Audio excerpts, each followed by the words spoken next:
되심으로 주일 예배를 하나님 앞에 드리겠습니다. 이스라엘 왕인 여호와, 이스라엘 구원자인 만군의 여호와가 이같이 말하노라. 나는 처음이요 나는 마지막이라. 나 외에는 다른 신이 없느니라. 하나님은 영이시니 예배하는 자가 영과 진리로 예배할지니라. 아멘. 만왕의 왕이 되시는 하나님, 온 땅에 주님의 영광이 가득한 이날 베풀어 주신 은총을 사모하며 주의 백성들이 왕이신 하나님께 찬양과 경배를 드리기 위하여 모였습니다. 성령 강림절 이후 오순절 기간을 지내는 동안 한결같은 사랑으로 우리의 발걸음을 인도해 주신 은혜에 감사를 드립니다. 위기의 순간을 지켜주시고 평탄할 때 찬송을 주셨습니다. 날마다 신앙이 흔들리지 않도록 눈동자처럼 보호하여 주셨나이다. 오 사랑의 주님, 앞으로도 우리의 왕이 되셔서 영원토록 다스리시며 지키시며 인도해 주옵기를 예수님의 이름으로 기도드리옵나이다. 아멘. 찬송 25장 하나님 앞에 찬양 드리겠습니다. 멸류관 벗어서 주 앞에 드리세. 저 천사 기쁜 노래가 온 땅에 퍼지네. 내 혼악 깨어서 주 찬송하여라. 온 백성 죄를 속하신 만왕의 왕일세. 멸류관 벗어서 주 앞에 드리세. 그 손과 몸의 상처가 영광 중 빛나네. 하늘의 천사도 그 영광 보고서 고난의 신비 알고자 늘 흠모하도다. 멸류관 벗어서 주 앞에 드리세. 온 세상 전쟁 그치고 천명은 오겠네. 주 보좌 앞에서 온 백성 엎드려 그 한량없는 영광을 늘 찬송합니다.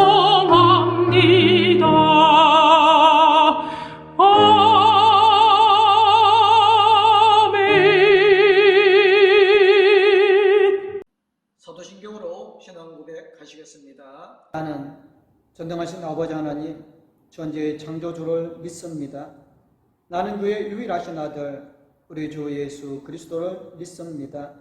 그는 성령으로 잉태되어 동정녀 마리아에게서 나시고 본디오 빌라도에게 고난을 받아 십자가에 못 박혀 죽으시고 장사된 지 사흘 만에 죽은 자 가운데서 다시 살아나셨으며 하늘에 오르시어 전능하신 아버지 하나님 우편에 앉아 계시다가 거기로부터 살아있는 자와 죽은 자를 심판하러 오십니다. 나는 성령을 믿으며 거룩한 공교회와 성도의 교제와 죄를 용서받는 것과 몸의 부활과 영생을 믿습니다. 아멘. 오늘 우리에게 주시는 말씀은 마태복음 25장 31절에서 46절 말씀입니다. 인자가 자기 영광으로 모든 천사와 함께 올 때에 자기 영광의 보좌에 앉으리니 모든 민족을 그 앞에 모으고 각각 구분하기를 목자가 양과 염소를 구분하는 것 같이 하여 양은 그 오른편에 염소는 왼편에 두리라. 그때에 임금이 그 오른편에 있는 자들에게 이르시되 내 아버지께 복받을 자들이여, 나와 창세로부터 너희를 위하여 예비된 나라를 상속받으라. 내가 줄일 때에 너희가 먹을 것을 주었고 목마를 때에 마시게 하였고 나그네 되었을 때에 영접하였고 헐벗었을 때에 옷을 입혔고 병들었을 때에 돌보았고 옥에 갇혔을 때에 와서 보았느니라. 이에 어인들이 대답하여 이르되 주여 우리가 어느 때에 주께서 줄이신 것을 보고 음식을 대접하였으며 목마르신 것을 보고 마시게 하였나이까? 어느 때 나그네 되신 것을 보고 영접하였으며 헐벗은 것을 보고 옷 입혔나이까? 어느 때 병드신 것이나 옥에 갇히신 것을 보고 가서 배웠나이까 하리니 임금이 대답하여 이르시되 내가 진실로 너에게 이르노니 너희가 여기 내 형제 중에 지극히 작은 자 하나에게 한 것이 곧 내게 한 것이니라 하시고 또 왼편에 있는 자들에게 이르시되 저주를 받을 자들아 나를 떠나 마귀와 그 사자들을 위하여 예비된 영원한 불에 들어가라. 내가 줄일 때에 너희가 먹을 것을 주지 아니하였고 목마를 때에 마시게 하지 아니하였고 나그네 되었을 때에 영접하지 아니하였고 헐벗었을 때에 옷 입히지 아니하였고 병들었을 때와 옥에 갇혔을 때에 돌보지 아니하였느니라 하시니 그들도 대답하여 이르되 주여 우리가 어느 때에 주께서 줄이신 것이나 목마르신 것이나 나그네 되신 것이나 헐벗으신 것이나 병드신 것이나 옥에 갇히신 것을 보고 공양하지 아니하더이까? 이에 임금이 대답하여 이르시되 내가 진실로 너에게 이르노니 이 지극히 작은 자 하나에게 하지 아니한 것이 곧 내게 하지 아니한 것이니라 하시리니 그들은 영벌에 너희는 영생에 들어가리라 하시니라. 아멘. 찬송가 347장 하나님 앞에 찬양 드리겠습니다. 허락하신 새 땅에 들어가려면 마음의 준비 다하여 힘써 일하세. 여호수아 본받아 앞으로 가세. 우리가 할 처소는 주님 품일세. 시험할 난 당해도 낙심 말고서 맘의 걱정 버리고 힘써 일하세. 여호수아 본받아 앞으로 가세. 우리가 할 처소는 주님 품일세. 앞서가신 예수님 바라보면서 모두 마음을 아파여 힘써 일하세. 여호수아 본받아 앞으로 가세. 우리가 할 처소는 주님 품일세. 일할 곳이 아직도 많이 있으니 담대하게 나가서 힘써 일하세.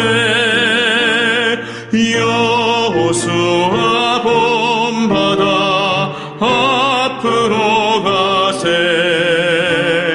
우리가 할 처소는 주님 품일세.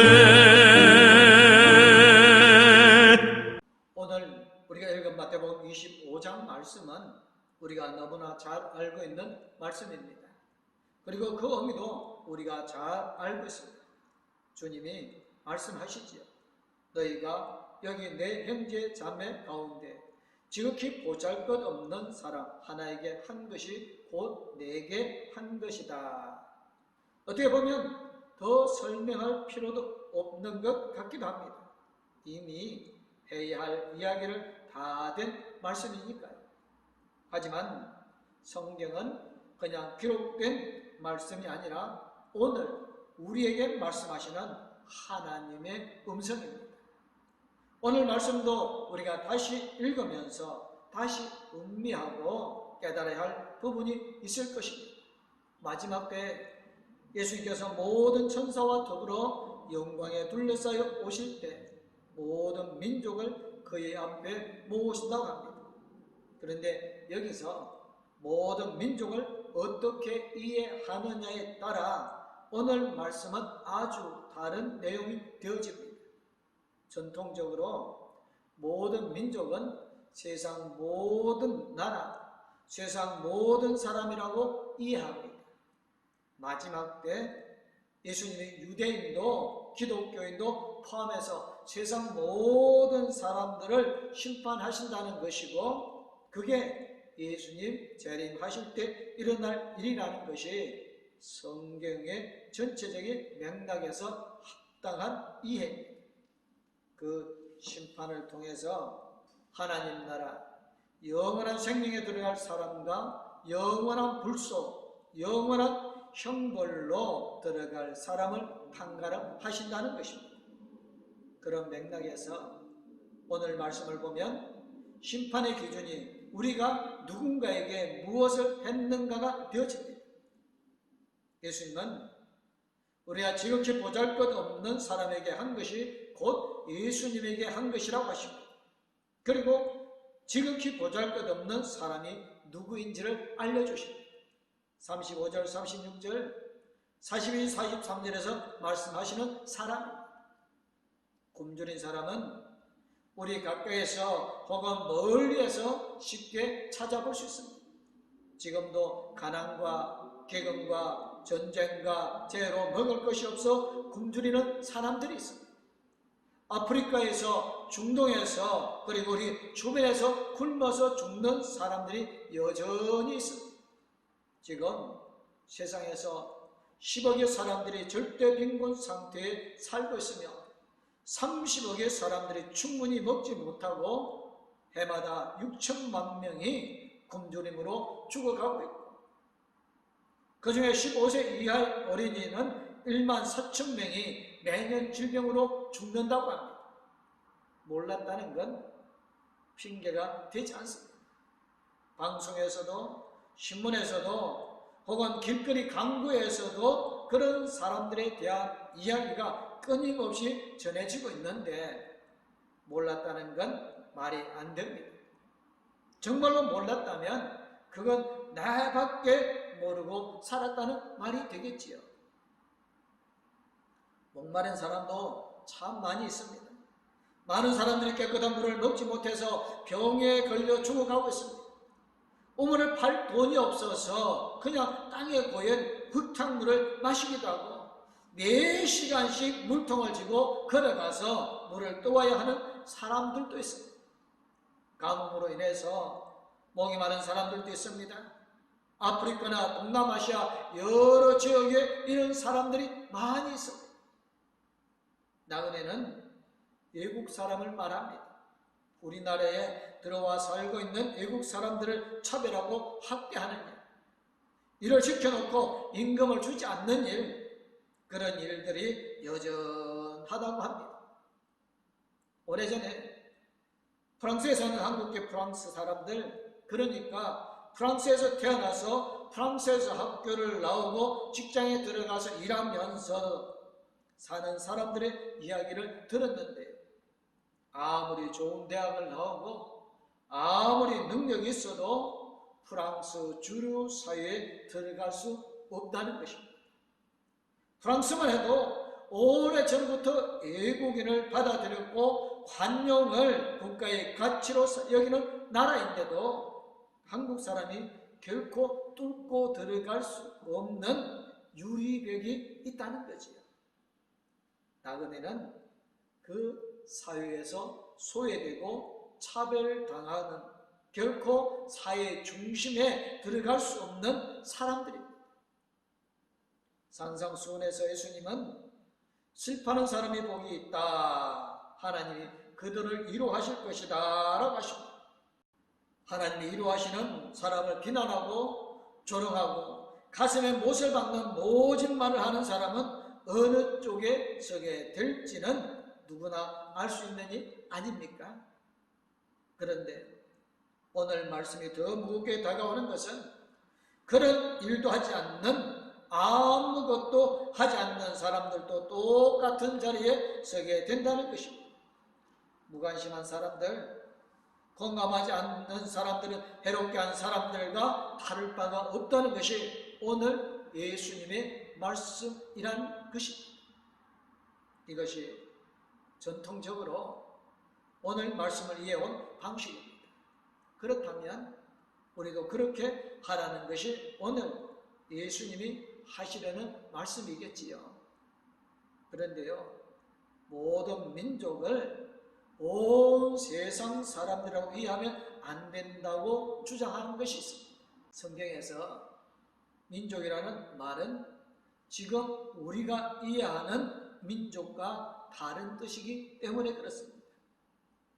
성경이 기록된 시대에는 지금 우리가 알고 있는 민족이라는 개념 자체가 없었습니다. 그 시대의 민족은 이방인을 가리키는 말이었습니다. 그러니까 마태복음 25장에서 모든 민족을 불러 모았다는 말씀은 이방인들을 불러 모았다는 것이고, 그렇다면 거기서 이스라엘은 제외되었습니다. 하지만 마태복음이 이스라엘에 관한 이야기를 하려는 건 아닌 것이고, 새로운 이스라엘, 즉 교회를 말한다고 본다면 모든 민족은 교회와 성도들을 제외한 모든 사람들을 가리키는 말이라고 보아야 합니다. 그렇게 생각하면 예수님이 말씀하시는 지극히 보잘것없는 사람들이 겪는 일들은 교회가 세상에서 겪었던 바로 그 일들이라는 것 금방 알게 됩니다. 성도들은 신앙 때문에 굶주려야 했습니다. 목말라야 했고 나그네가 되어야 했습니다. 헐벗어서 했고 병들어야 했습니다.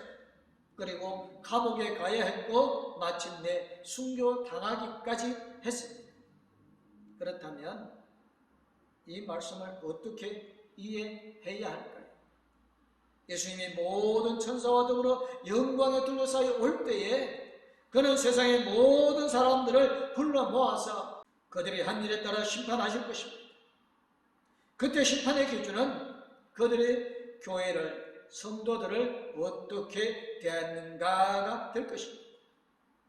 성도들이 졸릴 때 먹을 것을 주었는지, 성도들이 목마를 때 마실 것을 주었는지, 성도들이 나그네 되었을 때 영접하였는지, 성도들이 감옥에 갇혀있을 때 찾아가 주었는지 보신다는 것입니다. 그렇게 한 사람들은 바로 왕이신 예수님에게 그렇게 한 것입니다.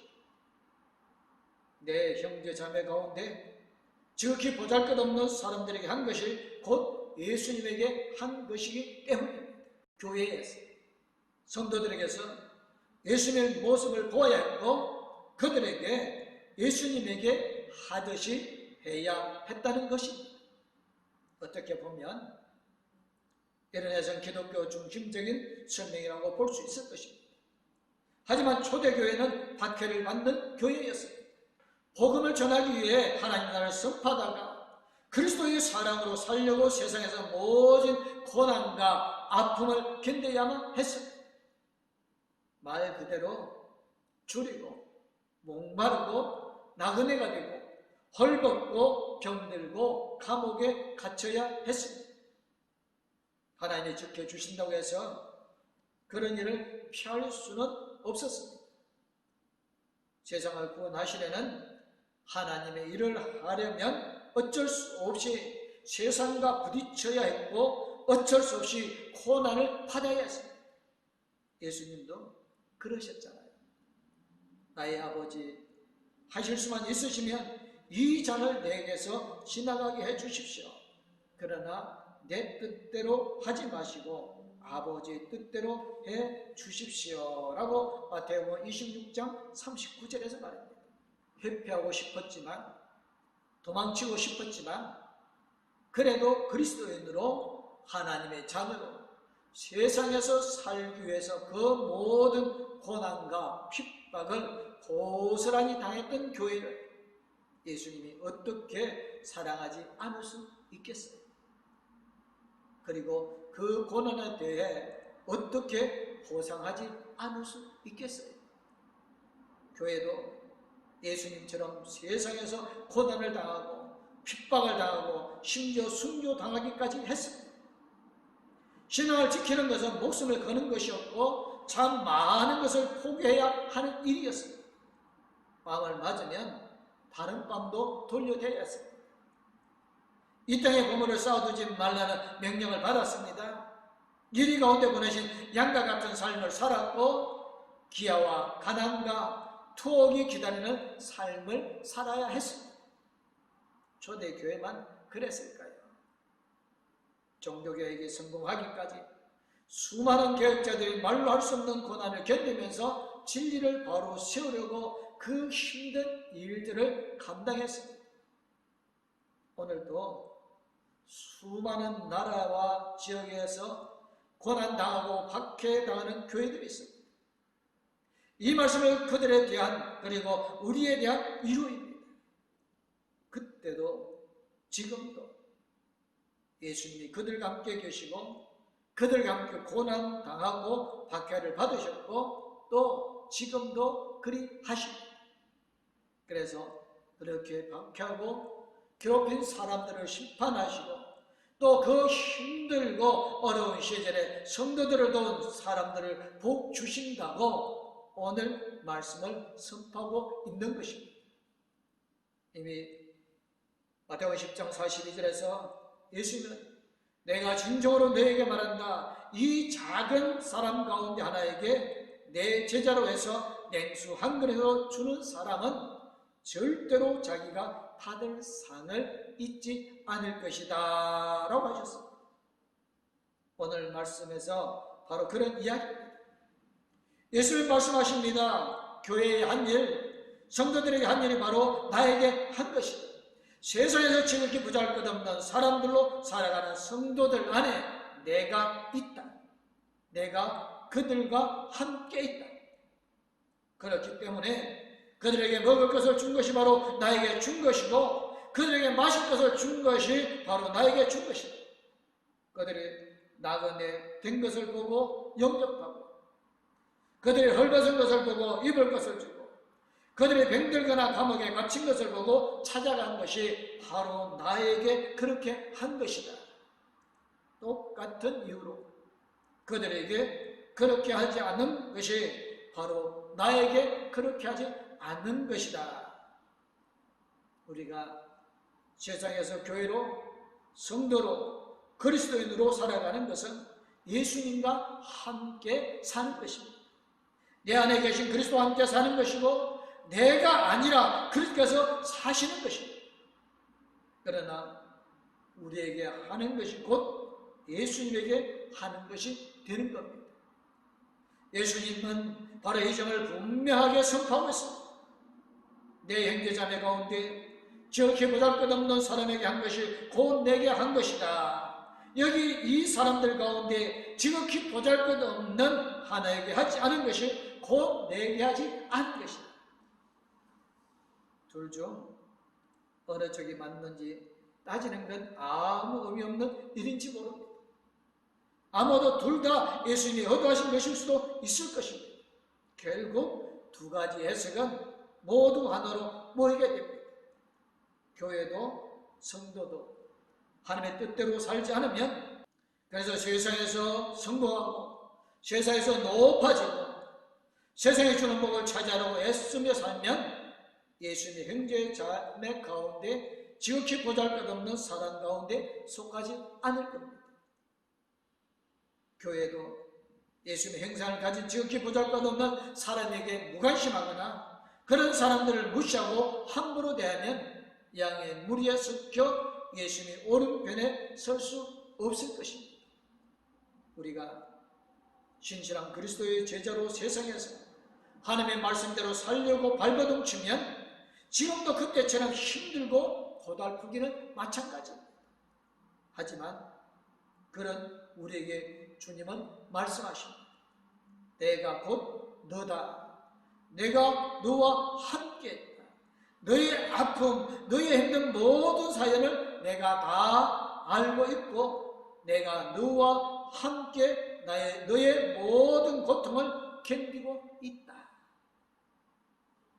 사실 오늘 말씀은 구원론이나 윤리학의 내용은 전혀 다루지 않고 있습니다. 신학적으로 보면 논쟁이 될 부분은 참 많이 있는 내용입니다. 하지만 그게 다 무슨 소용이 있겠어요? 예수님이 하신 말씀인데요. 중요한 것은 이 말씀을 읽는 우리가 이 말씀을 어떻게 받아들이고 어떻게 응답해야 하는가인 것입니다. 우리와 함께 살아가는 수많은 굶주린 사람들, 목마른 사람들, 나그네들, 헐벗고 병든 사람들, 감옥에 갇힌 사람들, 지극히 보잘것없는 사람들에게 우리가 지금 어떻게 하고 있는가가 중요합니다. 우리가 그렇게 주님 말씀대로 살아갈 때 주님은 우리와 함께 하시고 우리를 위로하신다는 게 중요합니다. 우리가 그리스도인으로 세상에서 신실하게 살면 이런저런 힘들고 아픈 일들을 피할 수 없습니다. 예수 믿는다고 그런 일 안 생기는 것도 아니고 오히려 예수 믿어서 더 고생하는 일들도 많이 있습니다. 하지만 그때 우리는 예수님의 형상이 되어집니다. 사람들에게 하는 일은 우리에게 한 일이 아니라 주님께 한 일이 되어집니다. 그래서 주님이 갚아주십니다. 우리를 따뜻하게 대해준 사람에게 주님이 갚아주십니다. 우리를 외면하고 우리를 무시하고 욕하고 괴롭힌 사람들에게도 주님이 갚아주십니다. 그게 세상에서 주님의 교회로 성도로 신실하게 살아가는 우리에게 베풀어 주시는 주님의 은혜입니다. 우리 봉독교회 모든 성도님들 주님의 은혜 가운데 거할 수 있기를 주님의 이름으로 축복합니다. 기도하겠습니다. 사랑의 하나님, 지극히 작은 자 하나에게 한 것이 곧 주님에게 한 것이라고 했습니다. 왜냐하면 지극히 작은 그 사랑과 주님이 함께하기 때문입니다. 하나님, 예수를 잘 믿으러 하면 때로는 고난과 핍박, 환난이 옵니다만 그것이 모두가 주님이 함께하는 것임을 알게 해주심을 감사를 드립니다. 하나님, 우리보다 약하고 어렵고 힘든 이들을 돌아보고 위로하며 그들에게 베풀고 나눌 수 있는 우리 성도들이 되어지고 교회가 되어지게 하여 주옵소서. 하나님, 봉덕교회가 주님 앞에 섰을 때 칭찬받는 교회, 봉덕교회 모든 성도들이 주님 앞에 섰을 때 칭찬받는 성도들이 되어지게 하여 주심을 감사드리오며 저에게서 건져 권하여 주시고 함께해 주시는 우리 주 예수 그리스도 이름으로 기도드리오나이다. 아멘.